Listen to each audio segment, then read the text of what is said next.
By April the 18th, 1775, the Sons of Liberty, they were in quite a quandary. British soldiers were traveling the countryside, confiscating the colonists' weapons, so they needed a way to alert the Minutemen that their arrival was imminent, giving them the time to hide their firearms. Dr. Joseph Warren approached Paul Revere and William Dawes, informing them that General Gage planned to march on Lexington and Concord, and the militia in the area needed to be alerted. Dawes was specifically tasked with informing John Hancock and Samuel Adams that they were in danger of being arrested. Revere and Dawes, they couldn't just sashay out of Boston and deliver their messages, though. The city exits, they were heavily guarded, and anyone out and about after nightfall could be arrested on the spot. If both Revere and Dawes got caught, they were absolutely screwed, and Revere knew it. He knew just the guy to help him devise the perfect backup plan. Captain John Pulling had been Revere's best friend since childhood, and as adults they were business associates and members of Boston's Committee of Correspondence, an organization that gathered intelligence on and tracked the movements of the British troops in the American colonies. Pulling was also a vestryman, or elder, at Christ Church, better known as the Old North Church, which was really going to come in handy. His old buddy Revere asked him a huge favor. Would he be willing to risk his life by hanging signal lanterns from the steeple of the church? He agreed. Pulling was hoping that if he was caught in the church after dark, his management position would explain his being there.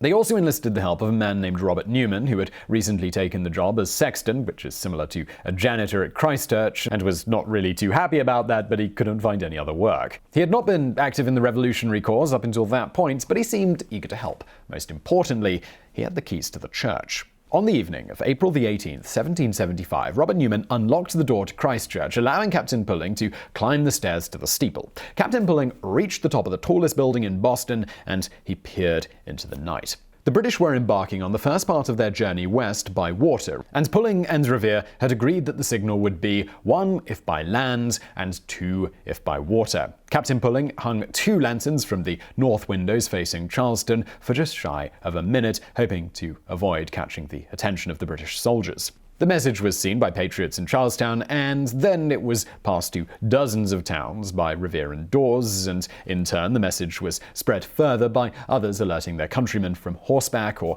by ringing church bells, firing warning shots, or beating drums.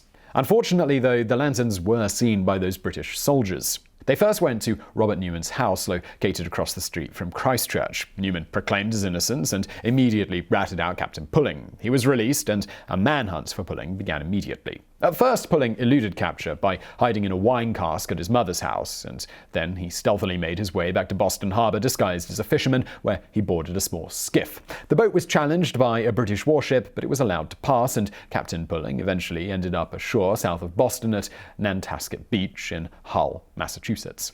His wife Sarah managed to escape Boston and reunite with her husband, and they lived in exile. Pulling was a hunted man until the British troops evacuated the city of Boston on March the 17th, 1776. Even though they lost everything they had, Pulling resumed working for revolutionary causes when they returned to Boston. However, the years of dodging the British had taken its toll, and Captain Pulling died in 1787 at the age of 50. Even history wasn't that kind to Captain Pulling, as some have credited Robert Newman, the snitch who forced him into exile, with lighting the lanterns in the Old North Church. But simple logic would dictate otherwise. Captain Pulling was a well-respected businessman, a vestryman, a member of Boston's Committee of Correspondence, an associate of Dr. Joseph Warren, John Hancock, William Dawes, and a lifelong friend of Paul Revere. It is highly unlikely that Revere would trust a janitor he barely knew to undertake a task of such importance. In fact, if Newman wasn't in possession of the keys to Christ Church, it's doubtful he'd have been involved in any capacity. Some accounts claim Captain Pulling went to Newman's home to retrieve the keys, and he wasn't actually even present at the church that night, which is not outside the realm of possibility given the risk that actually going posed. In the end, Captain Pulling is one of the unsung heroes of the American Revolution. Paul Revere never made it to Lexington until the battle had already started. Ditto for William Dawes. The reason that the message warning of the approaching British reached Lexington was thanks to many other riders who saw those 2 lanterns shining from the steeple of Old North Church, and the bravery of the largely forgotten man who dared to hang them. So I really hope you found that video interesting. If you did, please do give us a thumbs up below, and do not forget to subscribe. We've got brand new videos like this. Well, they're not really on a regular schedule yet, but if you hit the notification bell next to the subscribe button, so just click on subscribe, hit that little bell, that will actually tell you when we put out a new video, so you'll be informed of it that way. And as always, Thank you for watching.